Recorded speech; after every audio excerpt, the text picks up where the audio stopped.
ونستعينه ونستغفره ونعوذ بالله من شرور أنفسنا ومن سيئات أعمالنا من يهد الله فلا مضل له ومن يضلل فلا هادي له ونشهد أن لا إله إلا الله وحده لا شريك له ونشهد أن سيدنا وحبيبنا ومولانا محمدا عبده ورسوله الذي أرسله بالحق بشيرا ونذيرا وداعيا إلى الله بإذنه وسراجا منيرا فقد قال الله تعالى في كلامه المجيد وفرقانه الحميد أعوذ بالله من الشيطان الرجيم بسم الله الرحمن الرحيم إن الله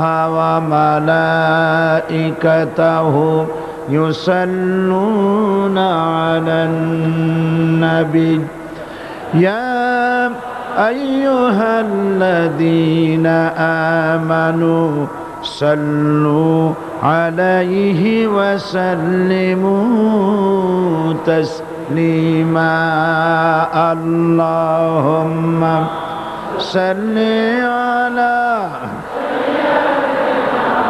مولانا محمد وعلى آل سيدنا مولانا محمد প্রাণ খুলে মোহাব্বতের সাথে সবাই পড়েন আল্লাহুম্মা সাল্লি আলা مولانا محمد وعلى آل سيدنا مولانا محمد بلغ العلا بكماله كشف الدجى بجماله حسنت جميع خصاله صلوا عليه محمد مصطفى تمہی حبیب پاک داور ہو شفیع آسیہ مشکل کشائے روز محشر ہو بلغ العلا بکمالہ کشف الدجى بجماله حسنت جميع خصاله صلوا عليه سورة يوسف بداري حکمت لقمان ما قاری قرآن باری اے دل شادمان ما بلغ العلا بکمالہ کشف الدجى بجماله حسنت جميع خصاله صلوا عليه وآله اللهم آمين ربنا ظلمنا أنفسنا وإن لم تغفر لنا وترحمنا لنكونن من الخاسرين পরওয়ারদিগার আলম শাহানশাহ রাজাধিরাজ সম্রাটের সম্রাট বিশাল আকাশের জমিনের মালিক আল্লাহ রব্বুল আলামিন চট্টগ্রামের ইতিহাসের স্মরণকালের কোরআনে কারিমের সর্বশ্রেষ্ঠ মাহফিল নিয়ে কয়েকবার দরুদ সালাম পড়ে তোমার দরবারে আমরা হাত তুলেছি। মেহের মেহেরবানি করে দুরুদ সালাম টুকুন সোনার মদিনায় নবী পাকের রওজা মুবারকে পৌঁছে দাও। তাম পৃথিবীর মাটির নিচে যত মুমিন মুমিনাত শুয়ে আছেন তাদের আরওয়ার উপরে সওয়াব পৌঁছায় দাও রব্বুল আলামিন। এ মাহফিলের আয়োজন যারা করেছেন, শোনার জন্য যারা এসেছেন, কিয়ামতের দিন মুসিবতের সময় এ মাহফিল আয় আল্লাহ পাক আমাদের সকলের জন্য নাজাতের জারিয়া বানিয়ে দিও আল্লাহ রব্বুল আলামিন। এ বিশাল জনসমুদ্র পুলিশের পক্ষে, স্বেচ্ছাসেবক বাহিনীর পক্ষে কারো পক্ষে সম্ভব নয় নিয়ন্ত্রণ করা। আল্লাহ পাক তুমি আপন কুদরতে মাহফিলের নিয়ন্ত্রণের দায়িত্ব নিয়ে নাও রব্বুল আলামিন। এ বিশাল মাহফিল মানুষকে আরাম করে বসে শোনার মতো তৌফিক দান করো। লাইট এবং মাইক সব পরিবেশ কোরআনের অনুকূলে এনে দাও ইয়া রব। করম তু अगर करे वो बात दे जुबान को जो दिल पर असर करे। रब्बना तक़ब्बल मिन्ना इन्नका अंतस समीउल अलीम व तुब अलैना इन्नका अंतत तव्वाबुर रहीम। सुब्हान रब्बिका रब्बिल इज्जति अम्मा यसिफून व सलामुन अलल मुरसलीन वल्हम्दुलिल्लाहि रब्बिल आलमीन। जनाब सभापति शेखुल हदीस अल्लामा हजरत मौलाना शमसुद्दीन साहेब मद्दजुल्लुहुल आली आजकल महफिलेर रौनक बख्श मेहमान शाही जामे मस्जिदेर खतीब औलाद रसूल हजरत मौलाना अनवार ताहिर अल जाबिरी अल मदनी अतालल्लाहु उम्रहु व बारकाल्लाहु फी हयाती आमीन। आजकेर महफिले उपस्थित हजरात उलमाए किराम, मजलूम आलिम दीन हजरत मौलाना मुफ्ती इजहारुल इस्लाम चौधरी, आजकेर मंचे उपस्थित বিএনপির জাতীয়তাবাদী দলের সংগ্রামী নেতা জনাব মীর নাসির সাহেব, জনাব গোলাম দস্তগীর সাহেব, জাহাঙ্গীর সাহেব, বিভিন্ন রাজনৈতিক দলের নেতৃবৃন্দ, সমাবেশে আগত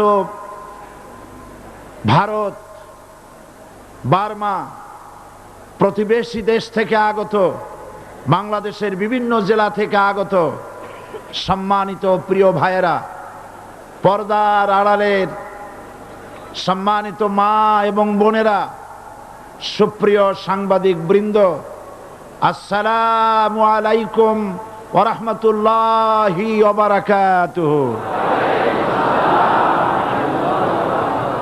মহান আল্লাহ রব্বুল ইজ্জত ওয়াল জালাল তার দরবারে লাখো কোটি শুকর আদায় করি যে মহান আল্লাহ তাবারক ওয়া তাআলা কোরআন শরীফের এ বিশাল মাহফিল, গোটা বিশ্বে কোরআন শরীফ তাফসীরের সর্বশ্রেষ্ঠ মাহফিল চট্টগ্রাম ইসলামী সমাজ কল্যাণ পরিষদ কর্তৃক আয়োজিত চট্টগ্রাম আউটার স্টেডিয়ামে এ বিশাল জনসমুদ্রে আমরা শরীক হতে পেরে আল্লাহ পাকের দরবারে নত শিরে শুকরিয়া জ্ঞাপন করছি, পড়ছি আলহামদুলিল্লাহ। মহব্বতের সাথে জোরে সোরে সবাই পড়েন আলহামদুলিল্লাহ। রব্বানা লাকাল হামদ হামদান কাসীরান তয়্যিবান মুবারাকান ফীহি ইয়া রাব্বি লাকাল হামদু কামা ইয়ানবাগি লিজালালি ওয়াজহিকা ওয়া আযীমি সুলতানিকা। আমরা মহান আল্লাহ রাব্বুল ইজ্জতের দরবারে তার প্রশংসা আদায় করে নিলাম। তিনি দয়া করে সমস্ত ষড়যন্ত্রের জালকে আপন কুদরতে টুকরা টুকরা করে ছিন্ন ভিন্ন করে ইসলামের বিজয়, কোরআনের বিজয় চট্টগ্রামবাসীর গলায় বিজয়ের মালা পরিয়ে দিয়েছেন। আল্লাহ পাক কোরআন শরীফের মধ্যে ইরশাদ করেছেন, ইউরিদুনা লিইউতফিউ নূরাল্লাহি বিআফওয়াহিহিম ওয়াল্লাহু মুতিম্মু নূরিহি ওয়ালাউ কারিহাল কাফিরুন। ওরা চায় মুখের ফু দিয়ে আমার ইসলামের আলোকে নির্বাপিত করে দেবে। আমি বুঝতে পারছি মাইকে অসুবিধা হচ্ছে, ধৈর্য ধরুন, ধৈর্য ধরুন। মাইকের অপারেটর সংশ্লিষ্ট ব্যক্তিবর্গ ব্যবস্থা করবেন। আপনারা শুধু আল্লাহকে বলেন তিনি যেন দয়া করে মাইকের আওয়াজ সর্বত্র তার গোলামদের, বান্দা বান্দীদের শোনার জন্য সুযোগ করে দেন। ধৈর্য ধরতে হবে। তারপরেও বলে রাখি, কোন এলাকার মানুষ যদি শুনতে নাও পারেন, আল্লাহ না করুন শুনতে নাও পারেন, লক্ষ লক্ষ মানুষ শুনতেছে, তার ডিস্টার্ব করবেন না। অসংখ্য রেকর্ড হচ্ছে, tape recorder, audio video, CD VCD হচ্ছে, ঘরে বসে শুনতে পারবেন। যদি আজকে কেউ মাহরুম হন, আল্লাহ যেন কাউকে মাহরুম না করেন, বলেন আমিন। ডিস্টার্ব করবেন না, শুনলে ডিস্টার্ব করবেন। আল্লাহ পাক তৌফিক দান করুন ধৈর্য ধরার, বলি আমিন। মাইকের কাজে নিয়োজিত ব্যক্তিবর্গ, আপনারা ঘুরে ঘুরে কষ্ট করে খোঁজ খবর রাখেন কোথায় মাইক হাত উঁচু করে যেখানে মানুষ হাত নাড়ে সেই সব এলাকায় কি হয়েছে চোখ রাখুন এবং ব্যবস্থা গ্রহণ করুন। তো আল্লাহ পাক বলছেন ওরা চায় মুখের ফু দিয়ে শুনতে পারবেন।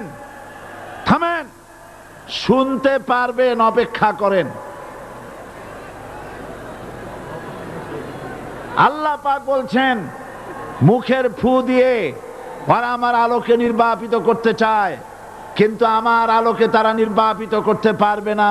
আমি আমার দ্বীনকে পূর্ণতা দান করব। জোরে বলেন আলহামদুলিল্লাহ। কবি বলছেন সাথে যা কার রহা হ্যায় अज़ल से ता इमरोज़, सतेजा का रहा है अज़ल से ता इमरोज़, चरागे मुस्तफ़ा भी से शरारे बुलाबिस। সেই আবহমান কাল থেকে শুরু করে মুহাম্মদ সাল্লাল্লাহু আলাইহি সাল্লামের চেরাগকে, ইসলামের আলোকে নিভিয়ে দেওয়ার জন্য আবু জাহেলের গোষ্ঠীরা চিরকাল চেষ্টা করেছে। আল্লাহ পাক তাদের এই বাতিলের সৃষ্ট টর্নেডো, গর্কি, জলোচ্ছ্বাস, ঘূর্ণিঝড়কে সবকিছু উপেক্ষা করে মুহাম্মদ সাল্লাল্লাহু আলাইহি সাল্লামের ইসলামের, আল্লাহর ইসলামের চেরাগকে, বাতিকে জ্বালিয়ে রেখেছেন। জ্বলছে, জ্বলবে, কিয়ামত পর্যন্ত কেউ নিভাতে পারবে না।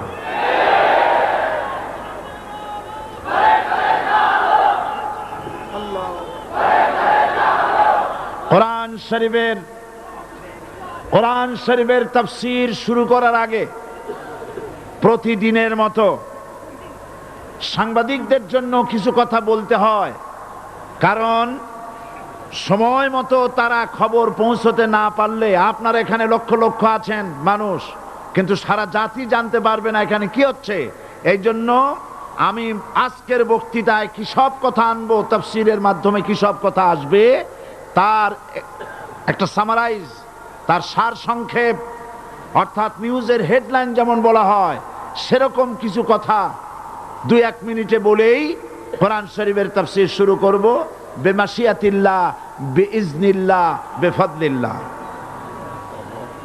সেই কথাগুলি হচ্ছে এই পৃথিবীতে নবী রাসূলগণের আগমন ঘটেছিল, উদ্দেশ্য ছিল এই আল্লাহর জমিনে আল্লাহর মানুষের উপরে আল্লাহর বিধান কায়েম করা।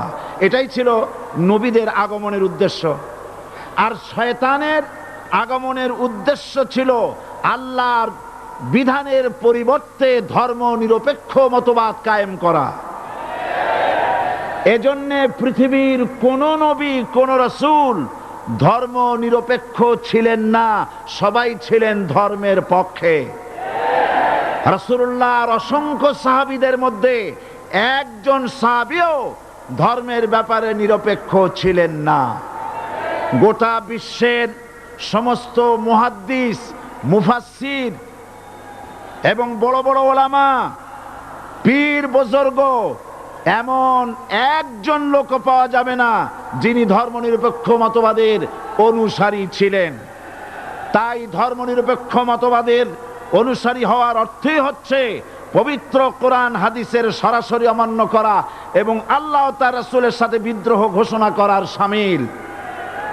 ধর্মনিরপেক্ষ মতবাদ শয়তানের আবিষ্কৃত মতবাদ বলেই দুনিয়ার অধিকাংশ ইহুদি, খ্রিস্টান, মুশরিকরা এই মতবাদের অনুসারী। ইসলাম সম্পর্কে অনভিজ্ঞ পৃথিবীর কিছু কিছু মুসলিম দেশের কিছু কিছু নামধারী মুসলমান ধর্মনিরপেক্ষ মতবাদের ষড়যন্ত্রে পা দিয়েছে। আল্লাহ তাদেরকে রক্ষা করুন। আমরা বলি আমিন, সবাই বলি আমিন। বিশ্বের সমস্ত বিধানগুলোতে সেকুলারিজম, ধর্মনিরপেক্ষ মতবাদের অর্থ করা হয়েছে ধর্মহীনতা এবং ধর্ম বিরোধিতা। এর বাস্তব দৃষ্টান্ত আমরা দেখতে পাই বর্তমান যে সরকার আছে, তাই সেই সরকারের আমলের ভিতরে আমরা এই জিনিসটা দেখতে পাই। সত্য কিনা বলেন? সত্য কিনা বলুন? এই দলটির নাম ছিল আওয়ামী মুসলিম লীগ। এই দলটির নাম ছিল কি? আওয়ামী মুসলিম লীগ। তখন তারা নারায়ে তাকবীর, আল্লাহু আকবার ধ্বনি দিত, স্লোগান দিত। কিন্তু ধর্মনিরপেক্ষ মতবাদ দলীয় আদর্শ হিসাবে গ্রহণ করার কারণে নারায়ে তাকবীর, আল্লাহু আকবার এই স্লোগান তারা বর্জন করেছে। 1972 সনে যখন তারা ক্ষমতায় এলেন, তখন সংবিধানের শিরোনামে মুসলিম প্রথা সিদ্ধ বিসমিল্লাহির রহমানির রহিম তারা পরিত্যাগ করেছিল। সমস্ত বিশ্ববিদ্যালয়ের মনোগ্রাম থেকে ইকরা বিসমি রব্বিকাল্লাযী খালাক, রব্বি জিদনি ইলমা, এটাকে তারা বাদ দিয়েছিল। সলিমুল্লাহ মুসলিম হল, এই নাম থেকে মুসলিম শব্দ বাদ দিয়েছিল। নজরুল ইসলাম কলেজের নাম থেকে ইসলাম শব্দ বাদ দিয়ে শুধু নজরুল কলেজ করেছিল। এগুলি অসত্য না সত্য? বর্তমান এই সরকার ধর্মনিরপেক্ষ হওয়ার কারণে ইসলাম এবং মুসলিম বিদ্বেষী, তার অসংখ্য প্রমাণ এই জাতির কাছে রয়েছে। দেশের শ্রেষ্ঠ সন্তান হচ্ছে আলেম ওলামা, পীর বুজুর্গ। বলেন সুবহানাল্লাহ। দেশের শ্রেষ্ঠ সন্তান পীর মাশায়েখ আলেম ওলামাদের বিরুদ্ধে কোন জায়গায় কোনো দুর্ঘটনা ঘটলেই তাদেরকেই দায়ী করা হয়। হরকুতুল জিহাদ, লাদেন বাহিনী, তালেবান নাম করে আলেমদেরকে গ্রেফতার করে এই সরকার পুলিশ দিয়ে নির্যাতন করেছে সরকার। একথা সর্বজনবিদিত যে সন্ত্রাস এবং হত্যা ধর্ষণের 90% অনুষ্ঠিত হয় কলেজ বিশ্ববিদ্যালয় পড়ুয়াদের মধ্য থেকে। আর চরিত্র সৃষ্টির শ্রেষ্ঠ কারখানা মাদ্রাসাগুলি এই সরকার একটা একটা করে বন্ধ করার পরিকল্পনা গ্রহণ করেছে।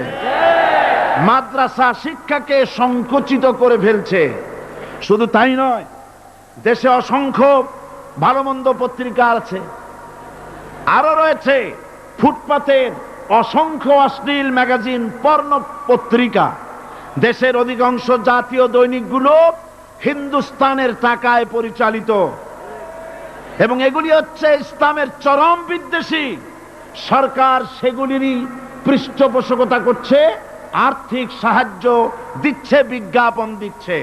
আর অন্যদিকে এদেশের মুসলিম জাতিসত্তার প্রতীক স্বাধীনতা, সার্বভৌমত্ব, অখণ্ডত্বের অতন্ত্র প্রহরী, জননন্দিত 12 কোটি মুসলমানের কলিজার সাথে সম্পর্ক দৈনিক ইনকিলাব পত্রিকাকে বন্ধ করার ষড়যন্ত্র হিন্দুস্তানের গোলাম সরকার হাতে নিয়েছে।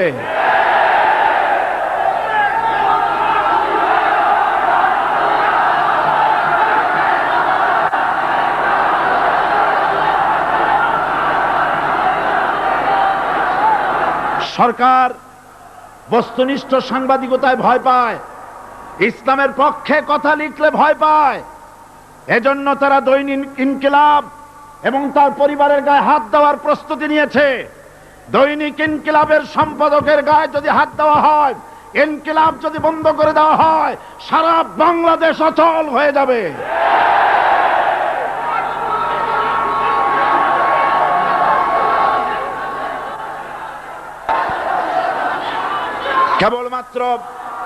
কেবলমাত্র ইসলামী রাষ্ট্র ব্যবস্থাই পারে হত্যা, ধর্ষণ, চুরি, ডাকাতি, জেনা, ব্যভিচার থেকে রক্ষা করে একটি সন্ত্রাসমুক্ত সমৃদ্ধ একটি বাংলাদেশ উপহার দিতে পারে কেবলমাত্র ইসলামী রাষ্ট্র ব্যবস্থা।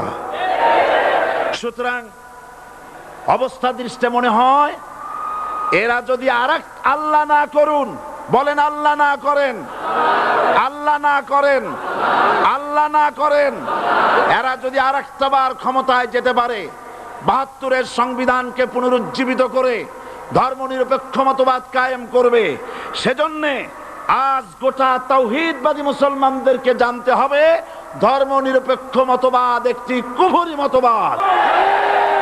ওলামারা আমাকে সাক্ষী দেন, ধর্মনিরপেক্ষ মতবাদ কুফরি মতবাদ কিনা? এই কুফরি মতবাদকে বাংলাদেশের মাটিতে যাতে কার্যকরী করতে না পারে তার জন্য গোটা তাওহীদি জনতা রুখে দাঁড়ান। আল্লাহ পাক সে তৌফিক গোটা জাতিকে দান করুন বলে আমিন। এবার আসুন কোরআনে কারীমের যে কথাগুলি আমরা আলোচনা করতে চাই, আপনাদের সামনে সূরা বাকারার 255 নম্বর আয়াত আমি তেলাওয়াত করে গত 2 দিন আলোচনা করেছি। আজকে আসেন সেই যেখান থেকে শেষ করেছিলাম সেখান থেকে আলোচনা শুরু করে যাক। সবাই আমার সাথে পড়েন, আউযু বিল্লাহি শাইতানির রাজীম, বিসমিল্লাহির রাহমানির রাহিম।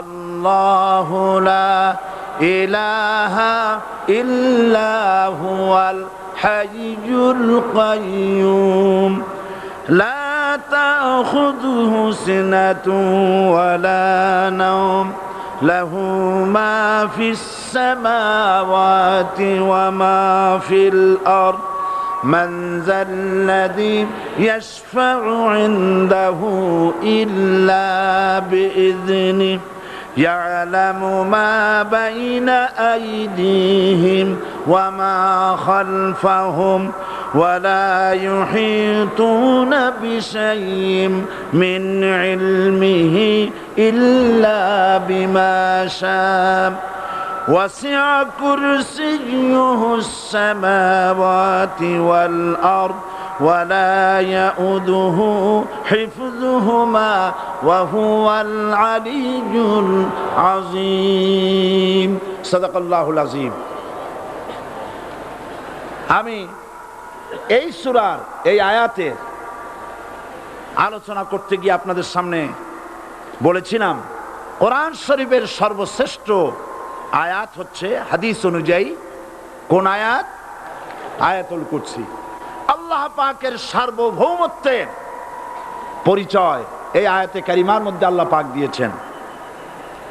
গত 2 দিন আমরা আল্লাহ পাকের সার্বভৌমত্ব এবং তার পরিচয় সম্পর্কে আলোচনা করেছি। আজকে সামনের দিকে আমরা এগোতে থাকবো যতদূর আলোচনা করা যায়। আল্লাহ পাক বলছেন আল্লাহু লা ইলাহা ইল্লা হুয়াল হাইয়ুল কাইয়্যুম। আল্লাহ হচ্ছেন তিনি যিনি ছাড়া কোনো ইলাহ নাই, লা ইলাহা ইল্লাহু, তিনি ছাড়া কোনো ইলাহা নাই, সার্বভৌমত্বের মালিক কেউ নাই। এই যে লা ইলাহা, কোনো ইলাহা নাই, আমরা কালেমার মধ্যে এই কথাটা বলি। আমাদের কালেমায়ে তাইয়্যিবা আমরা কি উচ্চারণ করি? লা ইলাহা ইল্লাল্লাহু মুহাম্মাদুর রাসূলুল্লাহ। জোরে পড়েন, লা ইলাহা ইল্লাল্লাহ, লা ইলাহা ইল্লাল্লাহু মুহাম্মাদুর রাসূলুল্লাহ। লা ইলাহা, কোনো ইলাহা নাই, এই দাওয়াত দিয়েছেন দুনিয়ার সমস্ত পয়গম্বর। এটা কি শুধু রাসূলুল্লাহর দাওয়াত ছিল? সমস্ত নবীদের স্লোগান ছিল একটা। সমস্ত নবীদের স্লোগান ছিল কয়টা? সবাই বলুন, কি সেই স্লোগান? লা ইলাহা ইল্লাল্লাহ। কোরআন শরীফের ভিতরে ইলাহ শব্দ 147 বার এসেছে। লা ইলাহার অর্থ যদি এই হয়, কোনো উপাস্য নাই আল্লাহ ছাড়া, কোনো মাবুদ নাই আল্লাহ ছাড়া, মুহাম্মদ সাল্লাল্লাহু আলাইহি ওয়াসাল্লাম আল্লাহর প্রেরিত রাসূল, তাহলে তো এত ঝঞ্ঝাট হওয়ার কথা ছিল না। আপনারা বলেন, নবীরা যখনই এই দাওয়াত দিয়েছেন লা ইলাহা ইল্লাল্লাহ, তখন সংঘর্ষ হয়েছে কিনা? হয়েছে কিনা?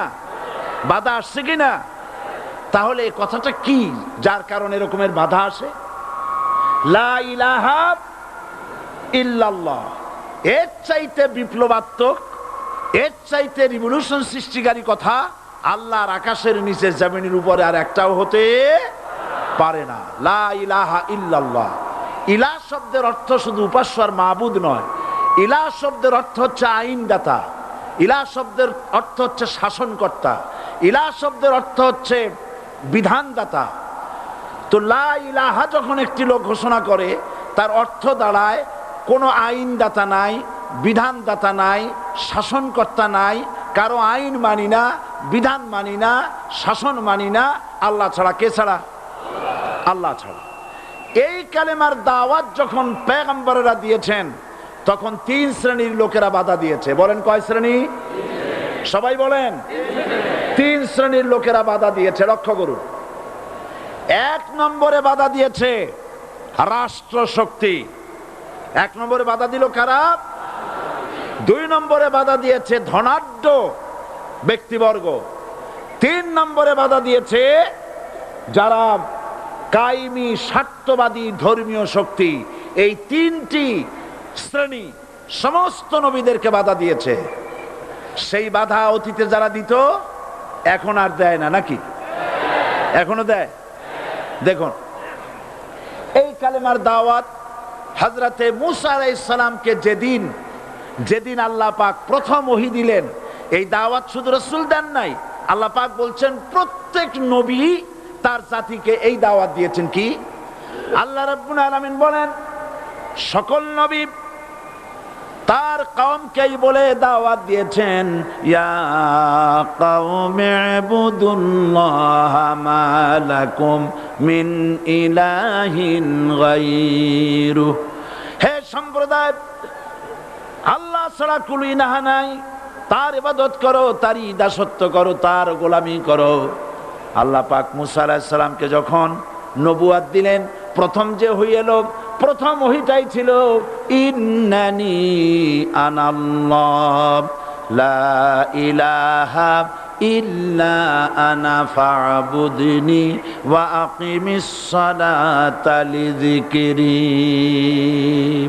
নিশ্চয়ই আমি আল্লাহ, আমি ছাড়া কোনো ইলাহ নাই, আইনদাতা নাই, বিধানদাতা নাই, সুতরাং আমার দাসত্ব করো এবং আমার শরণার্থে নামাজকে প্রতিষ্ঠা করো। মূসা আলাইহিস সালামকে আল্লাহ পাক ওহী দিয়ে তাকে পাঠালেন। কোথায় পাঠালেন? আল্লাহ পাক বলেন, ইযহাব ইলা ফিরআউনা ইন্নাহু তাগাব। গোটা কওম নাফরমান, আল্লাহর আইন কেউ মানছে না। গোটা কওমের কাছে না পাঠাইয়া আল্লাহ পাক সর্বপ্রথম মূসা আলাইহিস সালামকে দাওয়াত নিয়ে কার কাছে পাঠালেন? ফেরাউনের কাছে। কারণ ফেরাউন হচ্ছে রাষ্ট্রশাসক। ফেরাউন কি? রাষ্ট্রশাসক। টিলা নিচের পানি পাহাড়ের উপরে যায় না, উপরের পানি না নিচের থেকে উপরে যায়, উপরে পানি নিচে আসে। সুতরাং দেশ যারা চালায় এই লোকগুলি যদি ভালো হয় গোটা দেশ ভালো হয়, আর সমস্ত মানুষটা যদি, রাষ্ট্র যিনি পরিচালনা করেন এই লোকগুলি যদি খারাপ হয় গোটা দেশ খারাপ হতে বাধ্য। এই জন্য আল্লাহ পাক বলছেন সর্বপ্রথম তুমি ফেরাউনের কাছে যাও এবং এই কালেমার দাওয়াত দাও। হযরতে মূসা আলাইহিস সালাম ফেরাউনের কাছে গেলেন আর দাওয়াত দিলেন, ফেরাউন পড়ে নাও লা ইলাহা ইল্লাল্লাহ। একটি কথা আপনাদের মনে রাখতে হবে, দুনিয়ার কোন ফেরাউন, কোন নমরুদ, কোন সাদ্দাত, কোন হামান কেউ বলে নাই যে আমি আল্লাহ, আমি রাজ্জাক, আমি খালেক, আমি পৃথিবী সৃষ্টি করেছি। কথা কেউ বলেছে? কেউ বলে নাই। কি বলেছে তারা?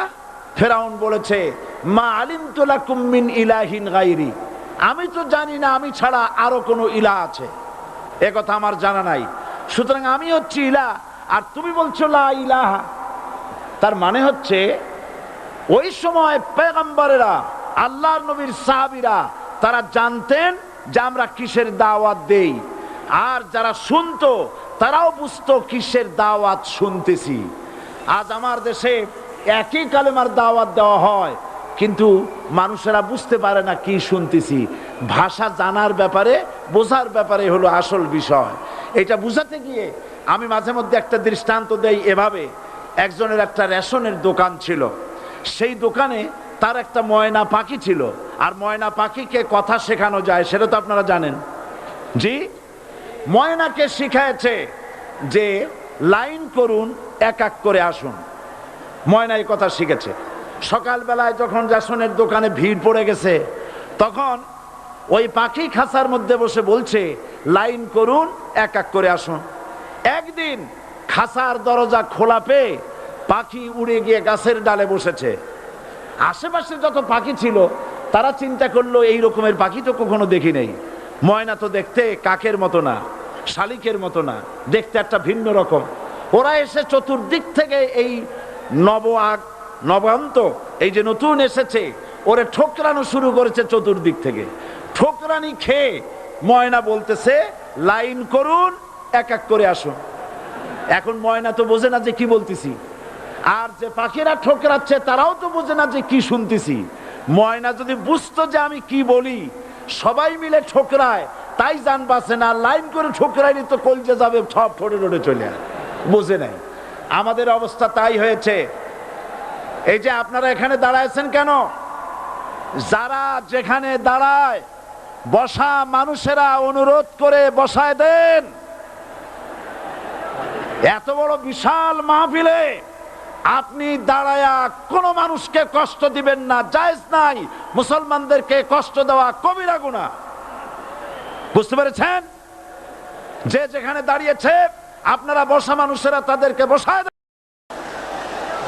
এত বড় বিশাল মাহফিলে আপনি দাঁড়ায়া কোনো মানুষকে কষ্ট দিবেন না, জায়েজ নাই। মুসলমানদেরকে কষ্ট দেওয়া কবিরা গুনাহ। বুঝতে পেরেছেন? যে যেখানে দাঁড়িয়েছে আপনারা বসা মানুষেরা তাদেরকে বসায় দেন। সুতরাং এই কালেমার দাওয়াত যখন হযরতে মূসা আলাইহিস সালাম দিলেন, ফেরাউন বলল আমি তো জানি না যে আমি ছাড়া আরো কোন ইলাহ আছে, আইনদাতা তো আমি, তুমি নতুন কোথা থেকে আইনদাতা নিয়ে আসছো? ফেরাউন বলছে দেখো, আমারে বাদ দিয়া যদি অন্য কাউকে ইলাহ বলে তুমি মানো আর সেই শিক্ষা যদি যে জাতিকে দাও, তাহলে আমি তোমাকে ধরে লাআজআলান্নাকা মিনাল মাসজুনিন, আমি তোমাকে কারারুদ্ধ করব, আমি তোমাকে জেলখানায় ঢুকিয়ে দেব। রাষ্ট্রশক্তি প্রথম বাধা দিল কারা? বলেন সবাই। সেই বাধা কি ওখানে শেষ হয়েছে না এখনো আছে? আছে কিনা জোরে বলেন। আমি তোমাকে জেলখানায় ঢুকাবো। হযরতে মূসা আলাইহিস সালাম বলেন ফেরাউন রে, জেলের ভয় আমি করি না, আমাকে জেলের ভয় দেখায়া লাভ নাই। আমি আল্লাহ পাকের পয়গম্বর হযরতে মূসা আলাইহিস সালাম। ফিরাউনের দলবল আছে, লোক লস্কর আছে, তার অস্ত্রের অভাব নাই। আল্লাহ রাব্বুল আলামিন মূসা আলাইহিস সালামের কাছে একটা অস্ত্র দিয়া দিলেন। দিছিলেন কিনা? আল্লাহ পাক হযরত মূসাকে বলেছেন, ওয়া মা তিলকা বিয়ামিনিকা ইয়া মূসা। মূসা রে, তোমার হাতে ওটা কি? মূসা আলাইহিস সালাম বললেন, এটা লাঠি। আল্লাহ পাক বললেন, ফেলে দাও লাঠি। লাঠি ফালায় দিলেন। কি হয়ে গেল? হিয়া হাইয়াতুন তাসআ। লাঠি হয়ে গেল। এখন লাঠি পড়ে সাপ হয়ে গেল। সাপ দেখে নবী হোক, ওলি হোক, সাহাবী হোক আর আলেম হোক, সাপ দেখলে ভয় করে না মানুষের? মূসা আলাইহিস সালাম ভয় পাইছে। আল্লাহ রাব্বুল আলামিন হযরত মূসাকে শোনায় দিলেন, খুযহা ওয়া লা তাখাফ সানুঈদুহা সিরাতাহাল উলা।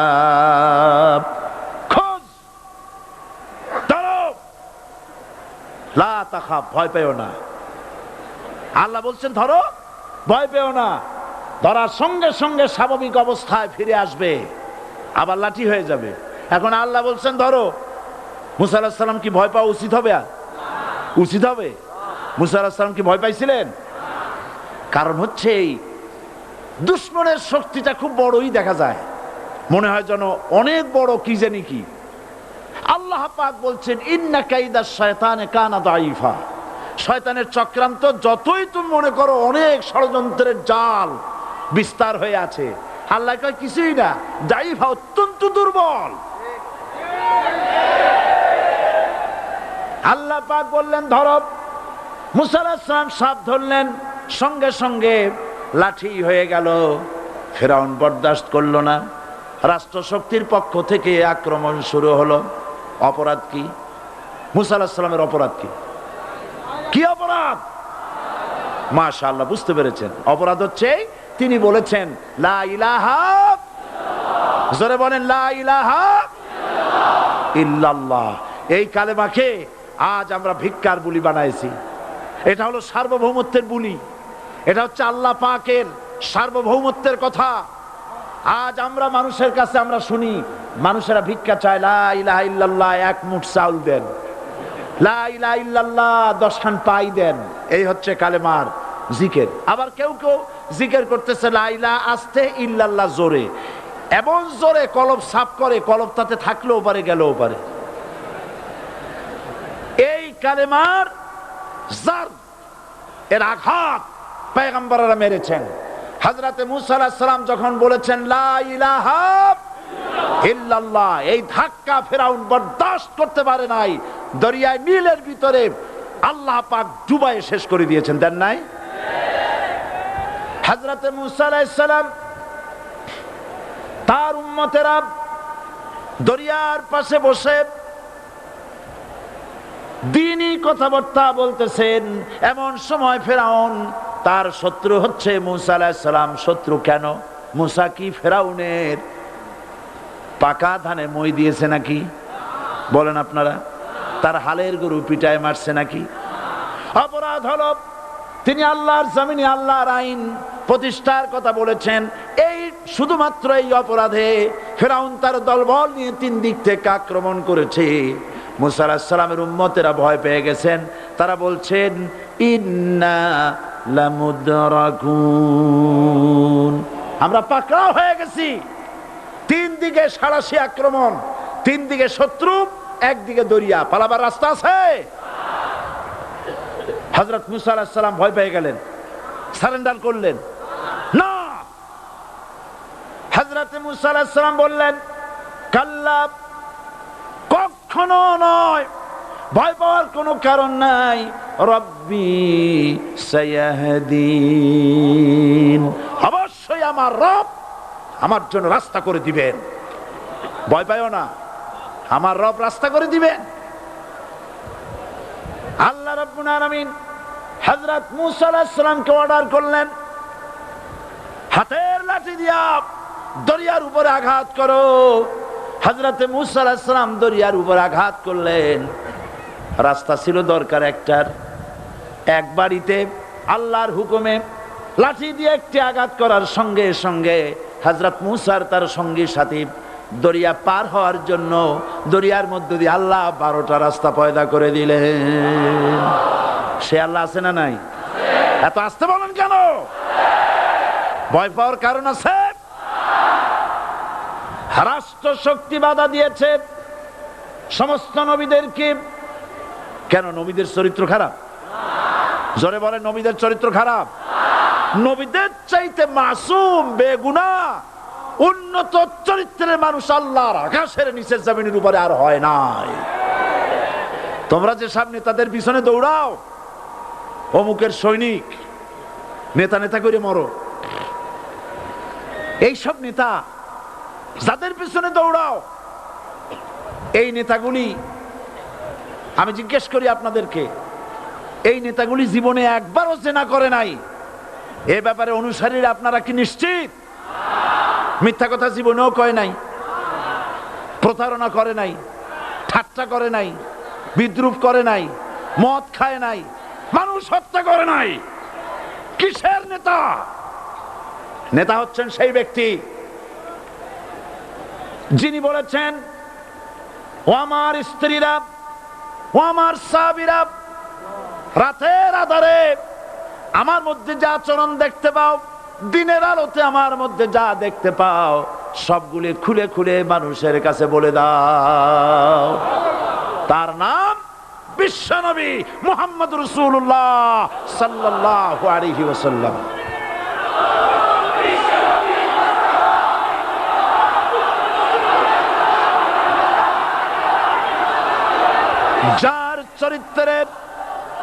যার চরিত্রের সার্টিফিকেট আল্লাহ রাব্বুল আলামিন নিজে দিচ্ছেন, ওয়া ইন্নাকা লাআলা খুলুকিন আযীম।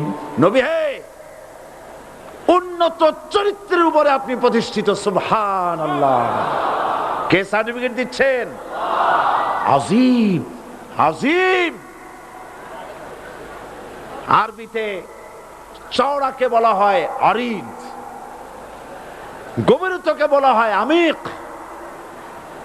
কত প্রশস্ত, যা মাপার কোনো ফিতা নাই, কত গভীর, যা মাপার কোনো যন্ত্র নাই, এইটাকে আরবিতে বলা হয় আজিম। সুবহানাল্লাহ বলতে ইচ্ছে করে না? ও নবী, তোমার চরিত্র এমন যা মাপার মতো যন্ত্র পৃথিবীতে নাই। এই সার্টিফিকেট দিলেন কে? সমস্ত নবীরাই চরিত্রবান, নবীরা মাসুম বেগুনাহ। সুবহানাল্লাহ বিহামদিহি। সেই নবীরা মার খান নাই? খেয়েছেন কিনা বলেন? কারা মেরেছে? রাষ্ট্র শক্তি। কারা মেরেছে? কারণ নবীরা বলেছেন লা ইলাহা ইল্লাল্লাহ। পড়েন সবাই, লা ইলাহা ইল্লাল্লাহ। আপনিও যদি নবীদের মতো, সাহাবীদের মতো বুঝা এই কলেমার দাওয়াত দেন, বাধা আসবেই। বোঝাবুঝির ব্যাপার, বুঝতেই সারলো। কত মাহফিল হয় বাংলাদেশে, হয় না?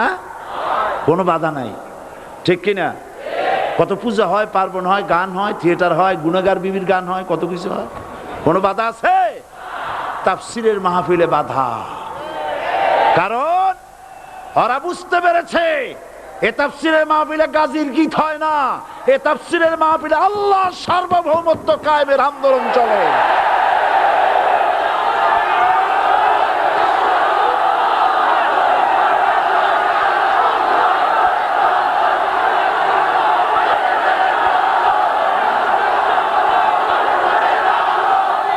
এবার দেখুন, এবার কলেমা বোঝেন, কালেমা বুঝুন। বঙ্গভবনের সামনে দাঁড়ায়া, গণভবনের সামনে দাঁড়িয়ে আপনি যদি কালেমার জিকির করতে থাকেন, লা ইলাহা ইল্লাল্লাহ, লা ইলাহা ইল্লাল্লাহ, লা ইলাহা ইল্লাল্লাহ, লা ইলাহা ইল্লাল্লাহ, 2-1 ঘন্টা 2-4 ঘন্টা দেখবেন অফিসাররা এসে বলবে না জানি কোন খাজা বাবা আসছে, আসেন আসেন, নিয়ে খাইতে দেবে, হাদিয়া দেবে। যেহেতু যিনি পড়তেছেন উনি বোঝেন না কি বলতেছেন, আর যারা দাওয়াত দিয়ে নিয়ে গেল ওরা টের পায় নাই যে কি কি শুনে দাওয়াত দিতেছে। কিন্তু আপনি যদি বঙ্গভবন, গণভবন, সেক্রেটারিয়েট আর পার্লামেন্ট এর ভিতরে ঢুকে যদি বলেন কোন মানুষের তৈরি করা আইন মানি না, কোন সরকারের সার্বভৌমত্ব স্বীকার করি না, কারো বিধান মানি না, কারো তৈরি করা আইনের সামনে মাথা নত করি না, আল্লাহ ছাড়া কারো বিধান মানি না, হাদিয়া আসবে, খাইতে দেবে, পকেটে টাকা দেবে, খাওয়াবে এক জায়গায় নিয়ে, কোন জায়গায়? লাল দালানে। বোঝাবুঝির ব্যাপার। পয়গম্বরেরা দাওয়াত দিয়েছেন আয়াতুল কুরসি ফরজ নামাজ পড়িয়া, দেখছি অনেকেই জামার বুতাম টুতাম খুলিয়া তারপরে জোরে একটা ফু দেয়। অসুবিধা নাই, ফু আপনি দেন, কিন্তু কি পড়ে ফু দিচ্ছেন আপনি কি বুঝছেন কিছু? সুবহানাল্লাহ। বুঝলি কি এই চেহারা হয়? এতগুলো মানুষ লাগে নাকি বিপ্লব করতে, কালেমার রস কায়েম করতে? 313 জন মুসলমান যথেষ্ট পৃথিবীতে।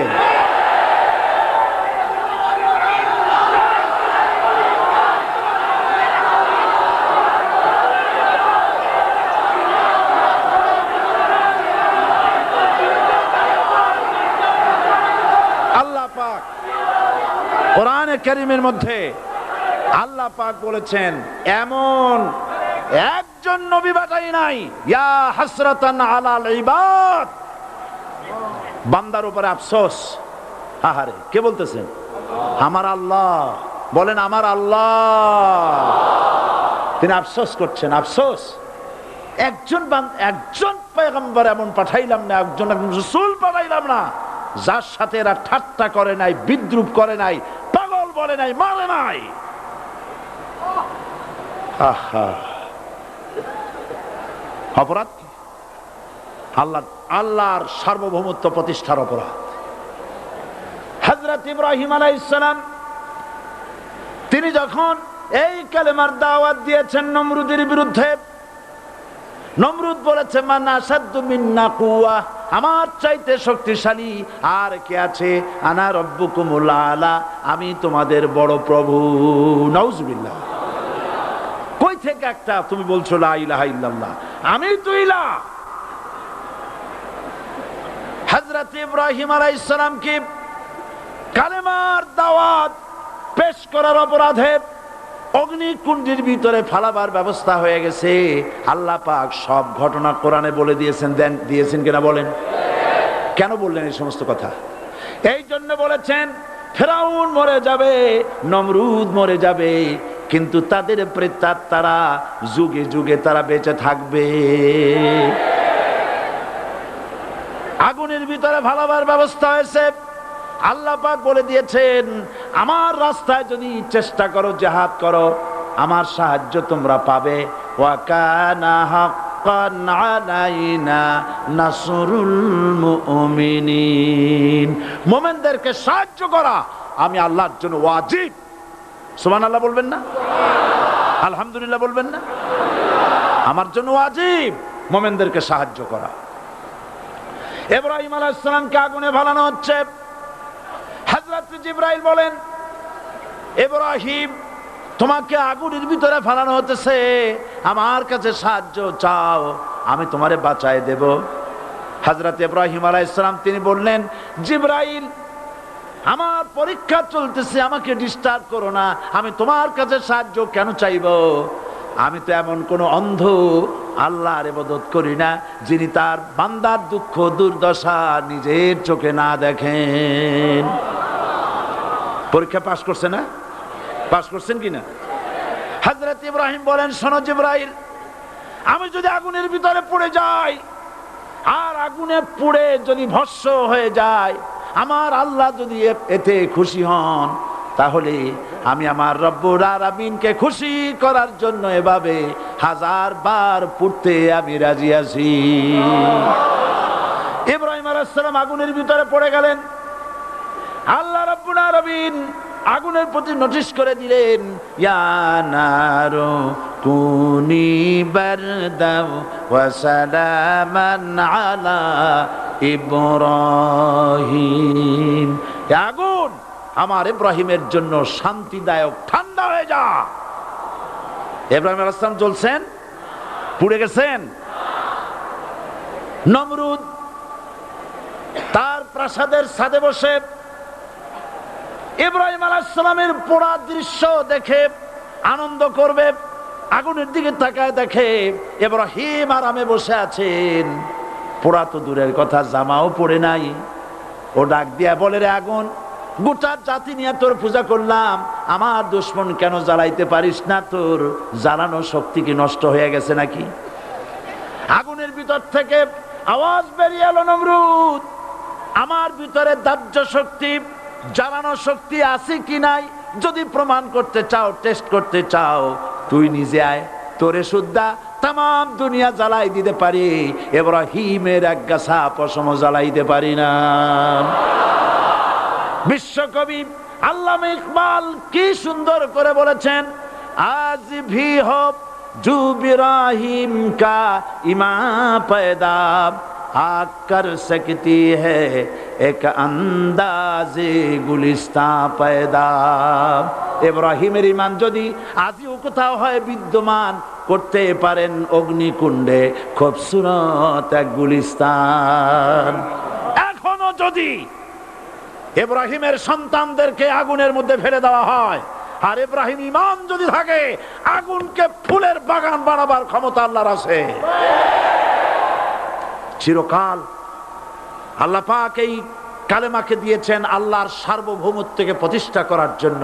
আয়াতুল কুরসি শুধু পড়ে বুকে ফু দেওয়ার জন্য নয়, পড়েন আমার সাথে, আল্লাহু লা ইলাহা ইল্লা হুয়াল হাইয়ুল কাইয়্যুম।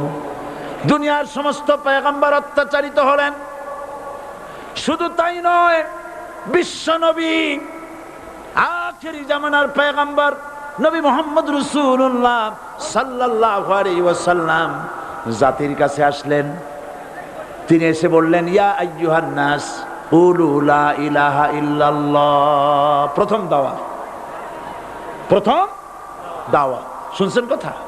রাসূলুল্লাহ বলছেন, ও জাতি, আমার রাসূল তো মক্কার রাসূল না শুধু, মদিনার রাসূল না শুধু, আরবি ভাষা ভাষীদের রাসূল না শুধু, আমার নবী কি নবী? চিল্লায় বলেন। তাই তিনি বলেছেন, ও বিশ্বের মানবতা, বিশ্বের মানব গোষ্ঠী, যদি মুক্তি পেতে চাও, নাজাত পেতে চাও, উচ্চারণ করো, বিশ্বাস করো, আমল করো, বলো লা ইলাহা ইল্লাল্লাহ। জোরে পড়েন, লা ইলাহা ইল্লাল্লাহ, লা ইলাহা ইল্লাল্লাহু মুহাম্মাদুর রাসূলুল্লাহ। আবু জাহেল বুঝছিল কলেমার অর্থ? কথা বলেন না কেন? আবু জাহেল বুঝছিল? উতবা, সাইবা, মুগিরার গোষ্ঠীরা বুঝছিল? বুঝেছে। তারপরে তারা চিন্তা করলো যে সর্বনাশ তো করছে, লা ইলাহা, কোন ইলাহ নাই, আইনদাতা নাই, বিধানদাতা নাই, তাহলে আমরা কি ঘরে বসে বসে কি করব? উনি নতুন একজন ইলাহ নিয়ে আসছে, আল্লাহ ছাড়া কোন ইলাহ নাই, তাহলে আমাদের কাজটা কি? প্রথমে তারা চেষ্টা করলো যে একটু দেখি নরম নরম ভাবে হয় নাকি। চলে গেল আবু তালেবের কাছে, আসে না দিছে, বললো, আবু তালেব, তুমি তো কুরাইশদের নেতা, তোমার ভাইয়ের ছেলে কয়টাই কি? কি আশ্চর্যজনক কথা, লা ইলাহা ইল্লাল্লাহ, আল্লাহ ছাড়া কোন ইলাহ নাই, তা আমরা করব কি? তোমার ভাতিজাকে বুঝাও লা ইলাহা ইল্লাল্লাহর দাওয়াত বন্ধ করে দিক, এর বিনিময়ে টাকা লাগে টাকা দেব, সোনা লাগে সোনা দেব, যত সুন্দরী মেয়ে চায় তাও দেব, নেতৃত্ব চায় তাও দেব, তবু যেন কালেমার দাওয়াত না দেয়। আসিনে কা হাদিসে আছে কিনা? নবীজি যখন বাড়ি ফিরলেন, চাচা আবু তালেব নিজের কলিজার টুকরা সন্তান হযরত জাফর আলীর চাইতে তিনি ভালোবাসতেন কলিজার মতো করে মুহাম্মদ সাল্লাল্লাহু আলাইহি সাল্লামকে। বলছে, বাবা, এমন কথা কেন বলো যাতে লোকেরা খেপে যায়? এই কথাগুলি বলো না, ওরা আমার কাছে এই সব প্রস্তাব দিয়ে গিয়েছে। রাসূলুল্লাহ প্রস্তাব শুনে এগ্রি করলেন? জি। আমার নবী বলেন, ও আমার চাচা আবু তালেব, প্রস্তাবকারীদেরকে শুনিয়ে দিন। হুজুরের সাথে তখন অনেক লোকজন নাকি, অনেক অস্ত্রপাতি, কিচ্ছু নাই, আল্লাহর শক্তি ছাড়া কিছুই নেই। আমার নবী বলেন, ও আমার চাচা আবু তালেব, প্রস্তাবকারীদেরকে শুনিয়ে দেন, যেটা দেওয়া সম্ভব সেটা তো দূরের কথা, যেটা দেওয়া সম্ভব নয় তাও যদি তারা দিতে পারে আমার এই, যেমন আকাশের সূর্যটা ধরে এনে ওরা যদি আমার ডান হাতে তুলে দেয়, আকাশের পূর্ণিমার চাঁদটা ধরে যদি বাম হাতে আমার তুলে দেয়, এর বিনিময়ে এক মুহূর্তের জন্য তাওহীদের দাওয়াত আমি বন্ধ করে দেব না। সুবহানাল্লাহ।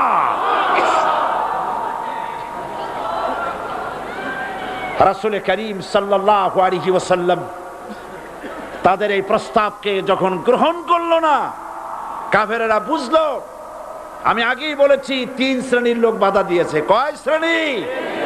প্রথম শ্রেণী কি? রাষ্ট্র শক্তি, তাদের হাতে অস্ত্রপাতি তো খুব শক্তি, আর যারা একবার ক্ষমতায় যায় ওরা মনে করে এই ক্ষমতা থেকে আমাদেরকে কেউ নামাইতে পারবে না। বিংশ শতকের শ্রেষ্ঠ মুজাদ্দিদ আল্লামা সৈয়দ আবুল আলা মওদুদী রাহমাতুল্লাহ আলাইহি তিনি এক জায়গায় লিখেছেন, স্বৈরাচারীরা তার পতনের সমস্ত ছিদ্র বন্ধ করে, কিন্তু একটা ছিদ্র বন্ধ করতে পারে না, মনের ভুলে সে ছিদ্রটা থেকেই যায়, যেই ছিদ্র দিয়ে আসলে তার পতনটা হবে। ক্ষমতায় গিয়ে মনে করে চিরকাল ক্ষমতায় থাকবো। ভারতের প্রধানমন্ত্রী পণ্ডিত জওয়াহরলাল নেহেরু রাঁচি পাগলাগারদে গিয়েছেন, মেন্টাল হসপিটাল।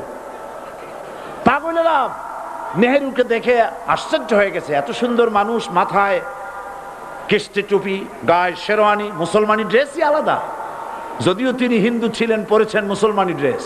শেরওয়ানি কাদের পোশাক? কাদের পোশাক? হাতে ছড়ি নিয়ে হাঁটা, স্টাইল করে, সুন্দর পাজামা, সুন্দর টুপি, সুন্দর সাজসজ্জা করে, মুসলমানদের ড্রেস। এই ড্রেস পরে তিনি গিয়েছেন, সব সময় যে ড্রেস তিনি পরতেন। পাগলেরা জিজ্ঞেস করছে, তুমি কে গো? উনি বলছেন, আমারে চেনো নাই? আমি ভারতের প্রধানমন্ত্রী পণ্ডিত জওয়াহরলাল নেহেরু। পাগলেরা বলছে, ও সেই কথা। আমরাও যখন এই হসপিটালে আসছিলাম এই তোমার মতো লম্বা লম্বা কথা আমরাও বলছি, থাকো আমাদের সাথে কিছুদিন, তোমার মাথাও ঠান্ডা হয়ে যাবে। ক্ষমতায় যারা থাকে, ক্ষমতার মোহে চতুর্দিকে অন্ধকার দেখে, মনে করে আমার পতন আর হবে না। কিন্তু তোমাকে বুঝিবে যে গোকুলে বাড়ি শেষে। গাড়ির চাকা সব সময় উপরে থাকে না, গাড়ির চাকা সব সময় উপরে থাকলে গাড়ি তো চলবেই না, গাড়ির চাকা ঘোরে বলেই তো গাড়ি চলে। সুতরাং এই উপরে তোমার চাকা উপরে এখন আছে বলে, তোমার দলের চাকা উপরে আছে বলে যারা মানুষের উপরে জুলুম করছো, আলেমদেরকে ধরতেছো, মুসল্লিদেরকে ধরে ধরে জেলে ঢুকাচ্ছ, সময় আসবে এমন ইন্দুরের গর্ত অপমানা পালাবার জন্য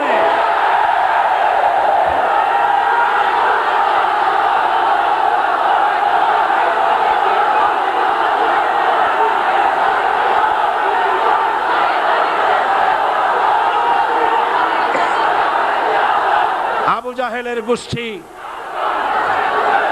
জাহেলের গোষ্ঠী মনে করেছে সোজা আঙ্গুলে ঘি যখন উঠলো না, আঙ্গুল বাঁকা করতে হবে।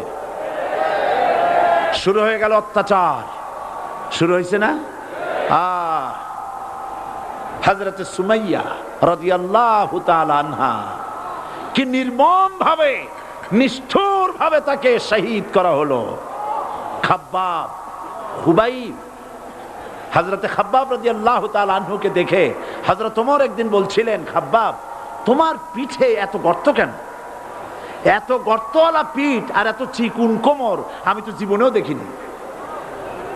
হযরতে খাব্বাব বলেছেন, ওমর জানো না, ইসলাম কবুল করার অপরাধে, কালেমা পড়ার অপরাধে কাফের বেঈমানেরা আমাকে মারধর করেছে। যখন আমি তাদের মারে কালেমা ছাড়ি নাই, তখন আগুন জ্বালায়া আগুনের আংটার উপরে, আংটা আগুনের উপরে আমাকে চিৎ করে শোয়ায়া, আমি যেন নড়াচড়া করতে না পারি সেজন্য আমার বুকের উপরে পাথর চাপা দিয়া রেখেছে।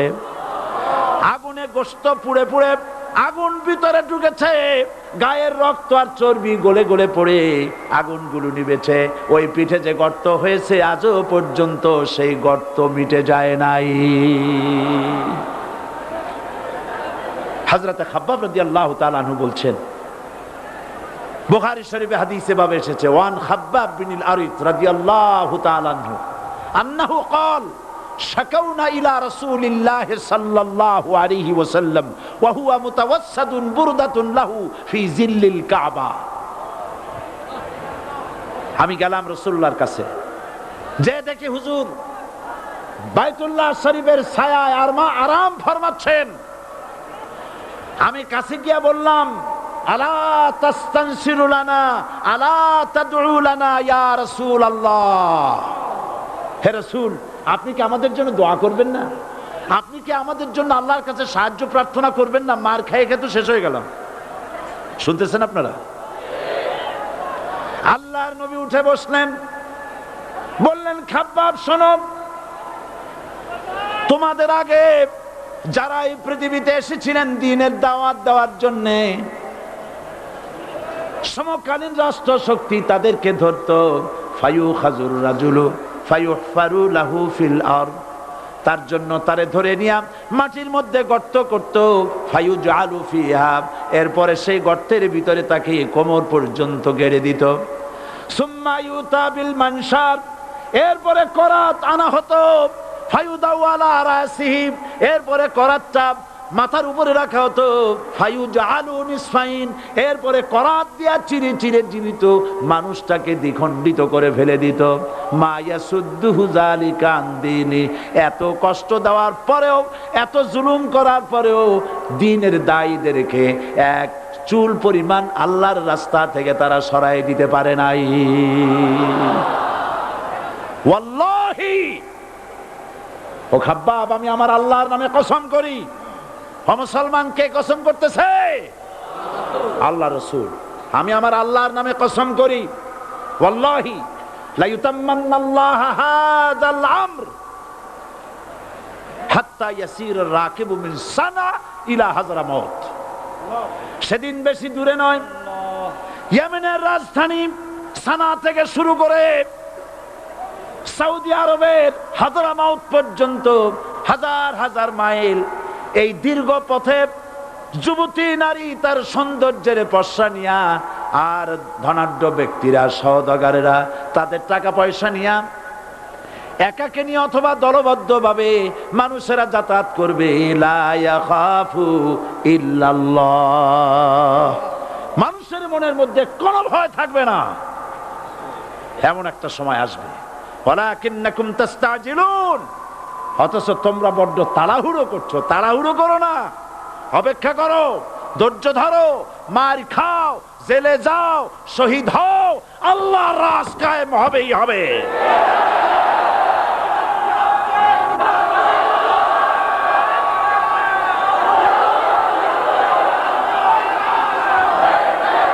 বিল্ডিং থেকে শিক্ষা গ্রহণ করুন।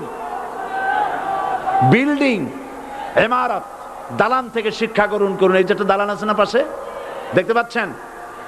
এই দালান কি দিয়ে তৈরি করা হয়েছে বলেন? ইট। সমস্ত ইটেরা যদি ধর্মঘট করত, আমরা কেউ মাটির তলায় যাব না, কেউ আমরা আগুনে পুড়ে ঝামা হব না, পিক হব না, কেউ আমরা টুকরা টুকরা হব না, সবাই থাকবো উপরে উপরে, তাহলে কি দালান হইতো নাকি? এই বিল্ডিং নির্মাণ করতে গিয়া ইটের যে স্যাক্রিফাইস, হাজার হাজার ইটকে পিক হতে হয়েছে, পুড়ে যেতে হয়েছে, খোয়া হতে হয়েছে, ভেঙে টুকরা টুকরা হয়ে 50 ফিট মাটির নিচে যেতে হয়েছে, তারপরে ইমারত গঠন হয়েছে, সুন্দর দালান তৈরি হয়েছে। যারা ইসলামী শাসন চান, আল্লাহর দ্বীনকে বিজয়ী দেখতে চান, তাদেরকে অসংখ্য মানুষকে পোড়া ইটের মতো জেলখানায় পুড়ে পুড়ে মরতে হবে, অসংখ্য মানুষকে ফাঁসির কাস্টে ঝুলতে হবে, গায়ের রক্ত দিতে হবে, শহীদ হতে হবে, তারপরে ইসলামের ইমারতটা কায়েম হয়ে যাবে। শায়ের কবি কি সুন্দর করে বলছেন, কবি সুন্দর করে বলছেন, ये शहादत गाहे उल्फत में कदम रखना, ये शहादत गाहे उल्फत में कदम रखना, लोग समझते हैं आसा है मुसलमान होना। মানুষেরা মনে করে মুসলমান হওয়া খুব সহজ জিনিস। না, মুসলমান হওয়ার অর্থ হলো শাহাদাতের ঈদগাহে শামিল হয়ে যাওয়া।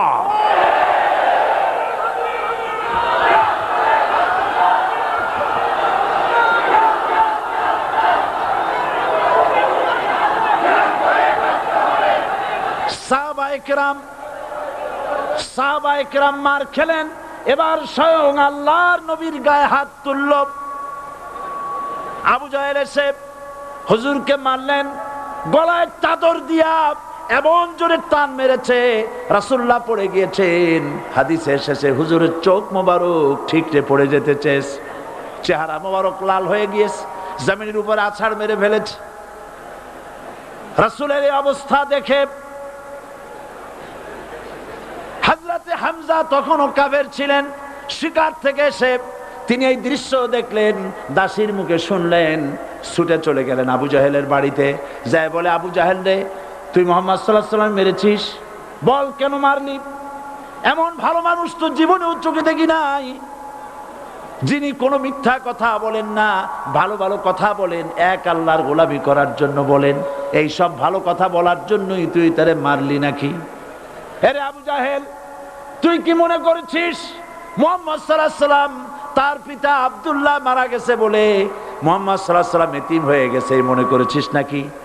জেনে রাখ, মুহাম্মদ সাল্লাল্লাহু আলাইহি ওয়াসাল্লামের পিতা আব্দুল্লাহ মারা গেছে, কিন্তু চাচা হামজা তো মরে যায় নাই।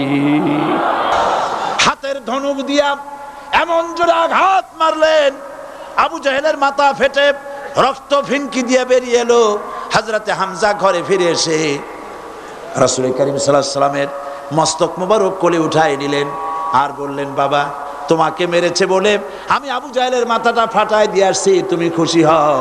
হুজুর বলছেন, চাচা, কার মাথা ফাটাইছো এইটা বলে আমারে খুশি করতে পারবা না। হযরতে হামজা বলেন, তুমি কি হলে খুশি হবে?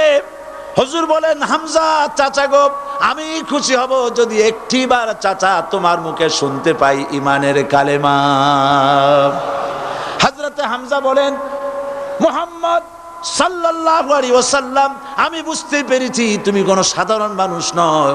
সাধারণ মানুষ হলে পরে তুমি প্রতিশোধে বিশ্বাসী হতে, খুশি হতে। প্রতিশোধে বিশ্বাসী হও নাই, তুমি অবশ্যই আল্লাহর নবী, কোনো সন্দেহ আমার নাই। তুমি সাক্ষী থাকো, আমি পড়ে নিলাম, লা ইলাহা ইল্লাল্লাহু মুহাম্মাদুর রাসূলুল্লাহ। জোরে পড়ে, লা ইলাহা ইল্লাল্লাহু মুহাম্মাদুর রাসূলুল্লাহ। ঘাবড়াবার কারণ নাই। এর অর্থ এই নাই যে আপনারা কালেমার দাওয়াত দিবেন আর রাষ্ট্রশক্তি আপনারে পিটাইতেই থাকবে, আপনার কোনদিন আপনার সুদিন ফিরে আসবে না। বিষয়টা কি এমন না। আমার আল্লাহর ওয়াদা শুনুন, ওয়ালা তাহিনু ওয়ালা তাহজানু ওয়া আনতুমুল আলাউনা ইন কুনতুম মুমিনিন। মুমিন যদি হও, আমি তোমাদেরকে বিজয় দান করব। সুবহানাল্লাহ বলেন। আজ যদি আমাদের উপরে বিপদ এসে থাকে, তাহলে তার একমাত্র কারণ পূর্ণাঙ্গ ঈমানের অভাব আমাদের মধ্যে রয়েছে, ঠিক কিনা? আজ পৃথিবীতে সব থেকে মার খায় কারা? চিল্লায় বলো। আলজেরিয়ায় কারা? বসনিয়ায় কারা? চেচনিয়ায় কারা? প্যালেস্টাইনে কারা? আহা, প্যালেস্টাইনের মুসলমানদেরকে মেরে মেরে শেষ করে দিল। দেখছেন ছবিতে না? দেখেন না? প্যালেস্টাইনের মুসলমানদের যে কে যখন মারা হচ্ছে, বাংলাদেশের প্রধানমন্ত্রী তখন আমেরিকায় ক্লিনটনের সঙ্গে কথা বলতেছেন। তিনি ক্লিনটনের কাছে তার পিতৃ হত্যার জন্য দায়ী সাজাপ্রাপ্ত 3 জন ব্যক্তিকে ফেরত চাচ্ছিলেন। আমার দৃষ্টিতে এটা কোনো অপরাধ নয়। সন্তান তার পিতার প্রতি আকর্ষণ থাকবেই। আমার আপত্তি সেখানে আপনি প্রধানমন্ত্রী শুধু শেখ পরিবারের প্রধানমন্ত্রী নন, শুধু আওয়ামী লীগের প্রধানমন্ত্রী হওয়া উচিত নয় আপনার। আপনি পৃথিবীর 2য় বৃহত্তম বাংলাদেশের 12 কোটি মুসলমানের প্রধানমন্ত্রী। পিতৃ হত্যার আসামি ফেরত চাইলেন, কিন্তু বিল ক্লিনটনের আশ্রয় প্রশ্রয় লালিত পৃথিবীর অসভ্য জাতি সন্ত্রাসী ইহুদিরা প্যালেস্টাইনের মুসলমানদেরকে পাখির মতো গুলি করে হত্যা করছে। আপনি কেন এর জবাব চাইলেন না?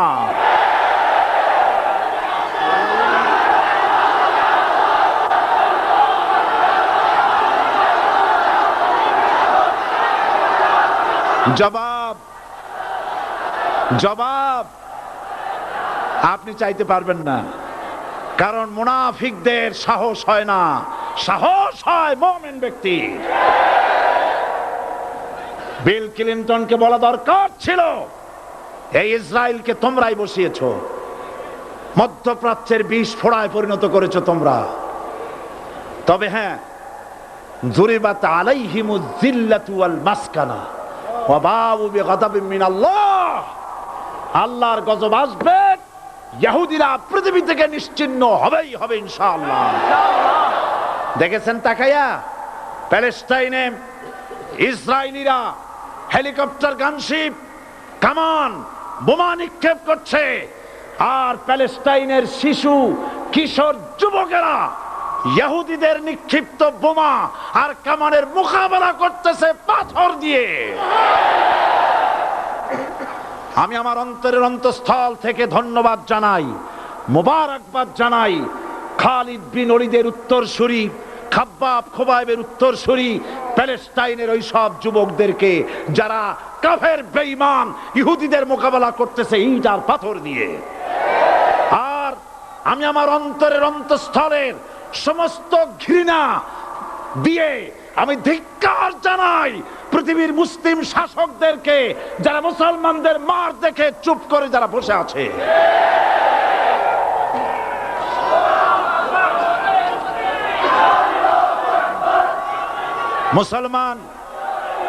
মুসলমান যদি মুসলমানের মতো হয়, 10 জন যথেষ্ট। কয়জন যথেষ্ট? কোথায় আছে কথা? আল্লাহ পাক কোরআন শরীফের মধ্যে বলেছেন,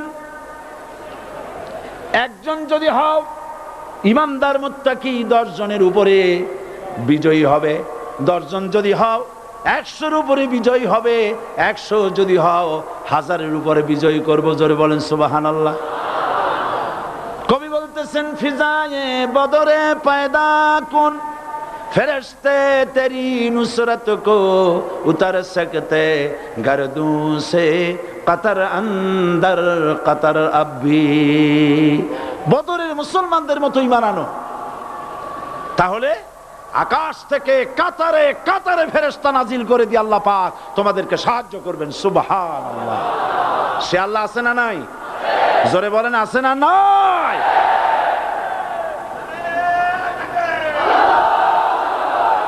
সেই আল্লাহ রাব্বুল আলামিন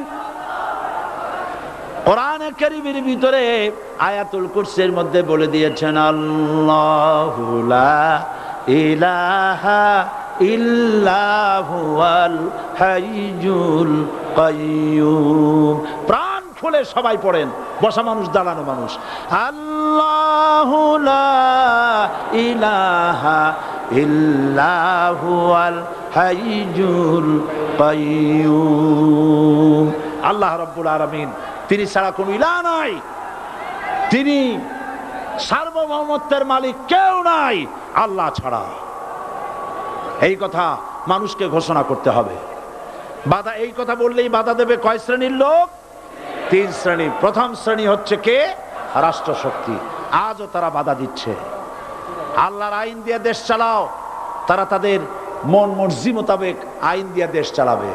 আল্লাহ পাক বলছেন, আলা আলাহুল খালকু ওয়াল আমরু। সৃষ্টি যার, আইন চলবে তা।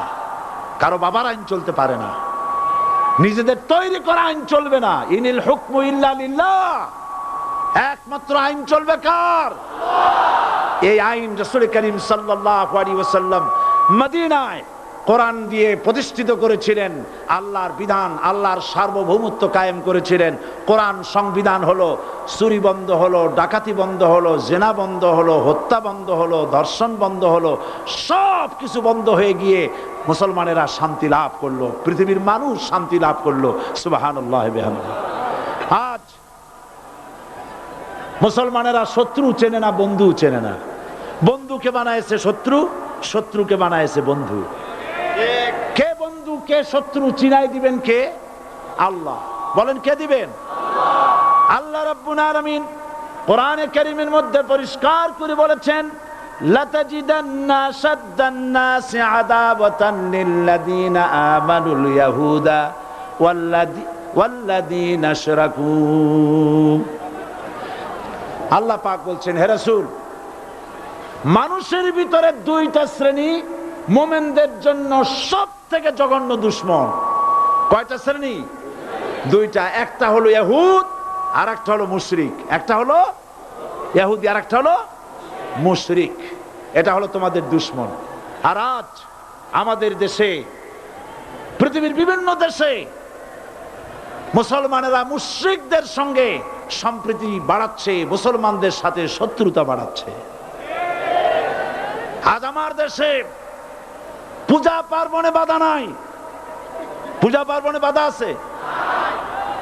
পূজা পার্বণে বাধা নাই। বাধা কোথায়? কোরআন শরীফের তাফসীর মাহফিলে।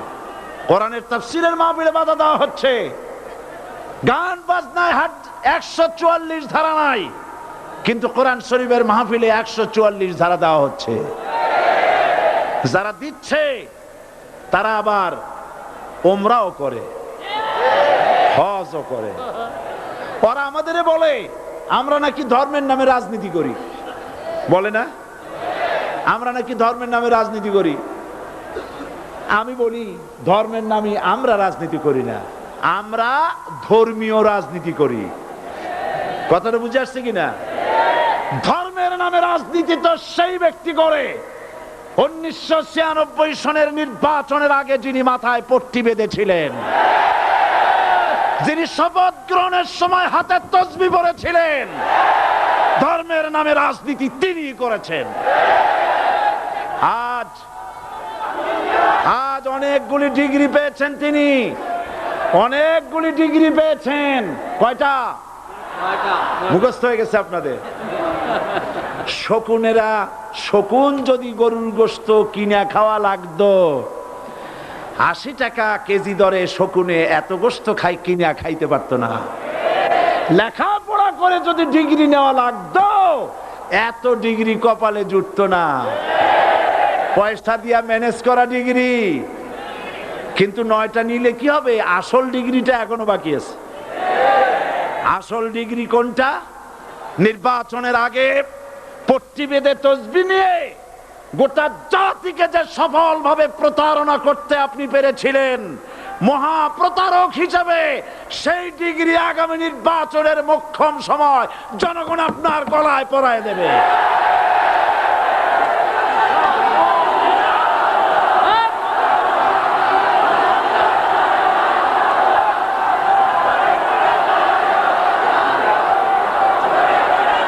সুতরাং ধর্মের নামে রাজনীতি নয়, আমরা ধর্মীয় রাজনীতি করি। আমরা এই কোরআনের রাজনীতি করি।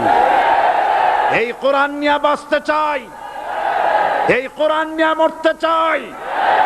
এই কোরআন থেকে আমাদেরকে বিচ্ছিন্ন করতে চায় কাফের, বেঈমান, মুশরিকেরা। ও আমার জাতি, কোরআন থেকে যারা বিচ্ছিন্ন করতে চায়, তোমরা কি তাদের বিরুদ্ধে জিহাদের জন্য প্রস্তুত থাকবে?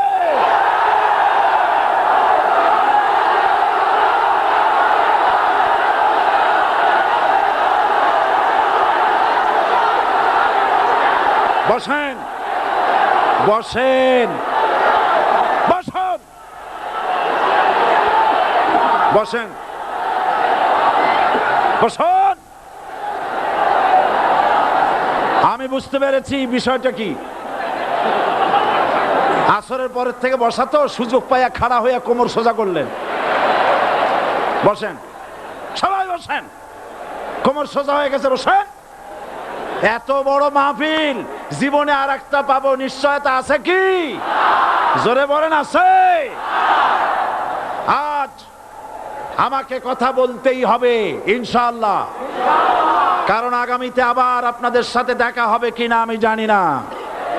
কথা বলতেই হবে। বসেন, কেউ দাঁড়িয়ে থাকবেন না।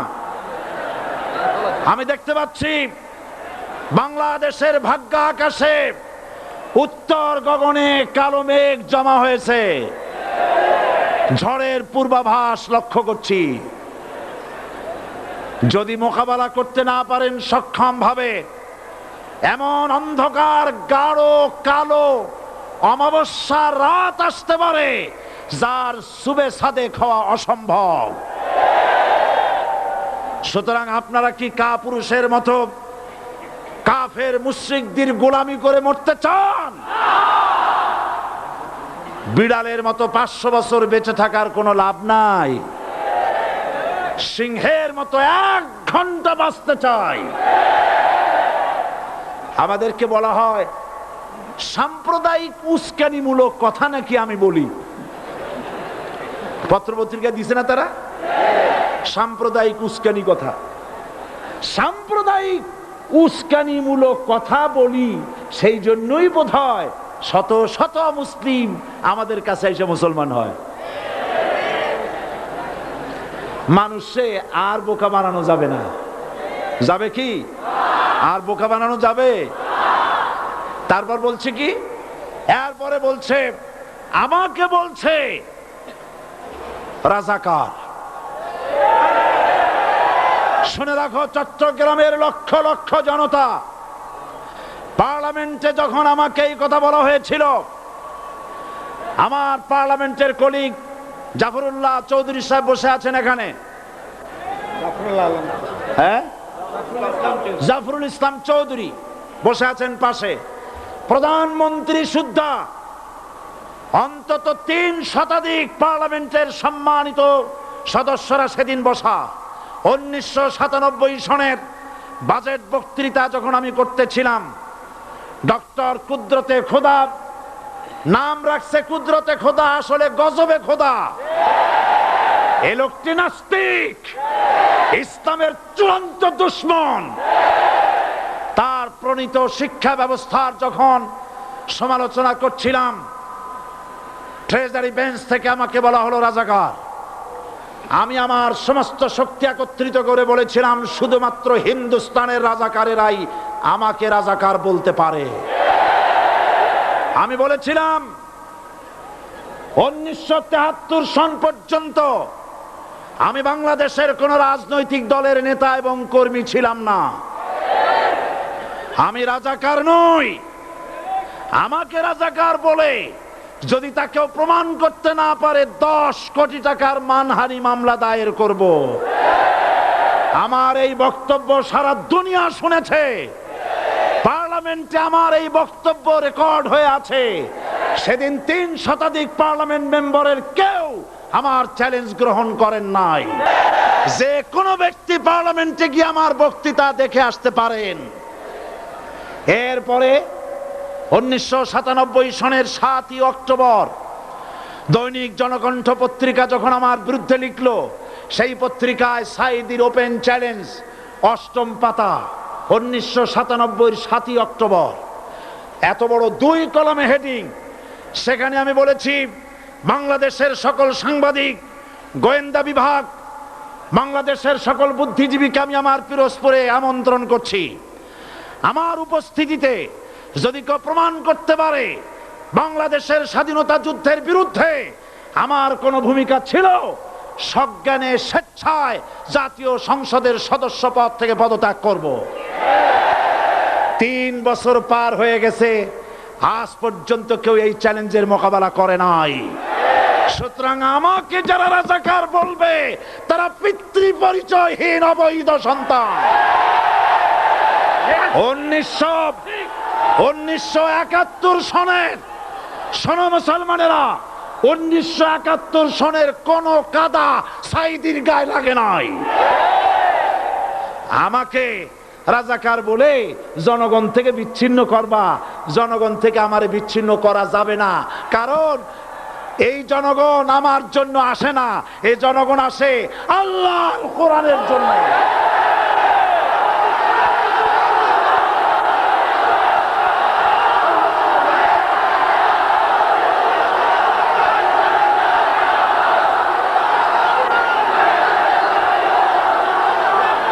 আজকে আর যারা ইসলামের কথা বলে, যারা ইসলামের কথা বলে তারাই রাজাকার, তারাই মৌলবাদী।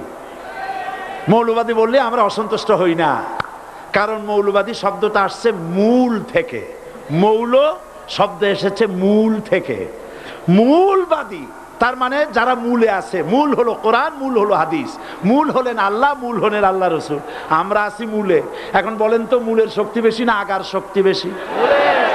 আমাদের যারা মৌলবাদী বলে ওরা হলো আগাবাদী। মূলে আছে কত কোটি? 12 কোটি। মূলে আছে কত কোটি? আর আমাদের যারা মৌলবাদী বলে ওই থাকো গাছের আগায়, আমরা মূলে।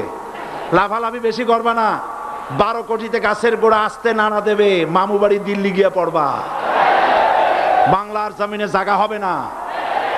এ কথা বিশ্বাস করো।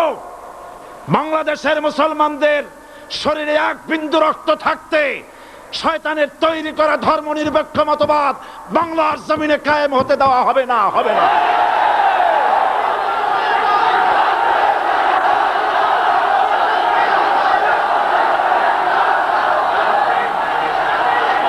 রাসূল করিম সাল্লাল্লাহু আলাইহি ওয়াসাল্লাম কোরআন প্রতিষ্ঠার জন্য আন্দোলন করেছিলেন। আয়াতুল কুরসি আমাদের সে কথাই শিখেছে। আল্লাহ রাব্বুল আলামিন বলেন, আল্লাহু লা ইলাহা ইল্লা হুয়াল হাইয়ুল কাইয়্যুম। প্রাণ খুলে পড়েন, আল্লাহু লা ইলাহা ইল্লা হুয়াল হাইয়ুল কাইয়্যুম। আল্লাহ হচ্ছেন তিনি যিনি ছাড়া কোনো ইলাহা নাই, আইনদাতা নাই, বিধানদাতা নাই। আমরা মানুষের তৈরি করা আইন মানি না। 12 কোটি মুসলমানের দেশে আইন তৈরি করবে মানুষ, আমরা মানব না। পার্লামেন্টে তৈরি হতে হবে কোরআন দিয়ে, পার্লামেন্টে আইন তৈরি হতে হবে কোরআন দিয়ে। সুতরাং ভয় যতই পান আর যতই ষড়যন্ত্র করেন, 4 দল যখন একত্রিত হয়েছে, ঐক্যবদ্ধ থাকবে, সরকার ঐক্যবদ্ধভাবে গঠন হবে, নির্বাচন ঐক্যবদ্ধভাবে হবে এবং কোরআন হবে, আল কোরআনের পার্লামেন্ট হবে বাংলাদেশে।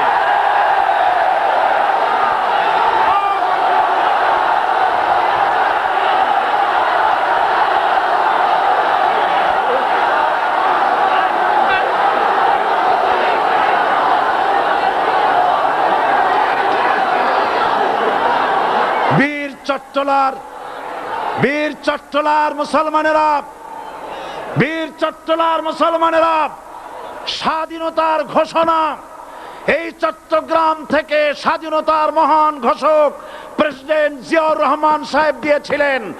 এই চট্টগ্রাম থেকেই ইসলামী রাষ্ট্রের ঘোষণা হবে।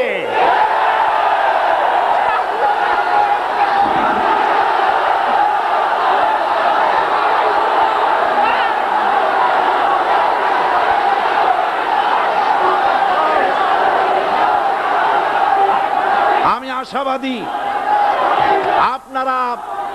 আপনারা অবশ্যই তা পারবেন। আমি 100% বিশ্বাস করি ইনশাআল্লাহ। কারণ যে ষড়যন্ত্রের মোকাবেলা করে স্থানীয় রাজনৈতিক দলের নেতৃবৃন্দ কোরআনের মাহফিল সিনায় এনেছেন, আমি প্রথম দিনই বলেছি চট্টগ্রাম তাফসিরুল কোরআন মাহফিল কোন রাজনৈতিক দলের প্রতিনিধিত্ব করে না। এটা কোন জামাত শিবিরের একক সম্পদ নয়, এটা চট্টগ্রামের মুসলমানদের কলিজার টুকরা তাফসিরের মাহফিল। সুতরাং এই মাহফিল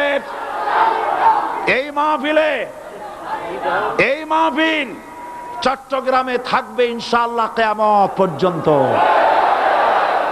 144 ধারা 288 হয়ে গেছে, ষড়যন্ত্র পায় পায় চলে গেছে। আমি ওই সব ছেলেদের বলি, সরকারি দলের ছাত্র হইয়া মুসলমানদের বিপক্ষে যাইও না। এদেশের ভাগ হয়ে গেছে দুটো শিবির, বোঝাই যাচ্ছে। একদিকে ভারতের পা চাটা গোলাম নাস্তিক মোরতাদ শ্রেণীর বুদ্ধিজীবী এবং তাদের মদতপুষ্ট সরকার, আর একদিকে ইসলামী শক্তি, ইসলামী দল আর দেশপ্রেমিক জাতীয়তাবাদী শক্তি। একদিকে হিমালয় পাহাড় আর একদিকে সূচো ইঁদুর। আল্লাহ বিজয় দেবে মুসলমানদের। কাদের বিজয় হবে? বাংলাদেশে কোরআনের রাজ কায়েম হোক, তাকে আপনারা চান? কারা কারা চান দুহাত উঁচু করে দেখান। দাঁড়াবেন না, দাঁড়াবেন না।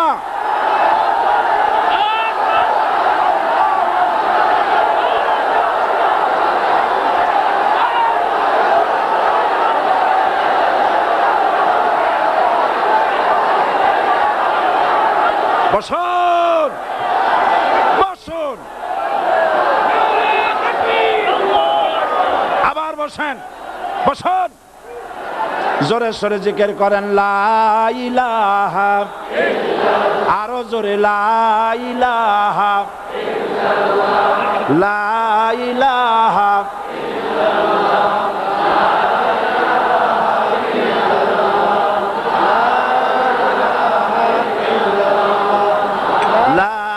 ইল্লাল্লাহ, ইল্লাল্লাহ, লা ইলাহা ইল্লাল্লাহ, লা ইলাহা ইল্লাল্লাহ মুহাম্মাদুর রাসূলুল্লাহ।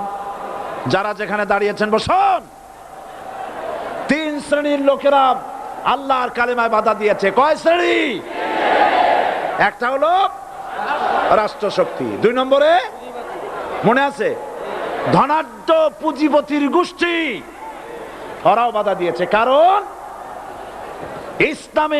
ইসলামকে বলা হয় পুঁজিবাদের আশ্রয়স্থল। নাউজুবিল্লাহ। সর্বপ্রথম ইসলাম কবুল করেছে কারা? ধনীরা না গরিবরা? কারা? গরিবেরা। সুতরাং ধনাঢ্য ব্যক্তিরা মনে করলো যে আমাদের তো সর্বনাশ হয়ে যাবে, আমরা দাস দাসী ধরে রাখতে পারবো না, আমরা মানুষকে শোষণ করতে পারবো না, যে নতুন কলেমার দাওয়াত আসছে। সুতরাং সরকারের হাতকে তারা পয়সা দিয়া শক্ত করেছে আর বলেছে যত টাকা লাগে এই লোকগুলারে ঠ্যাঙ্গান। আজও আছে কিনা? তা আছে কিনা?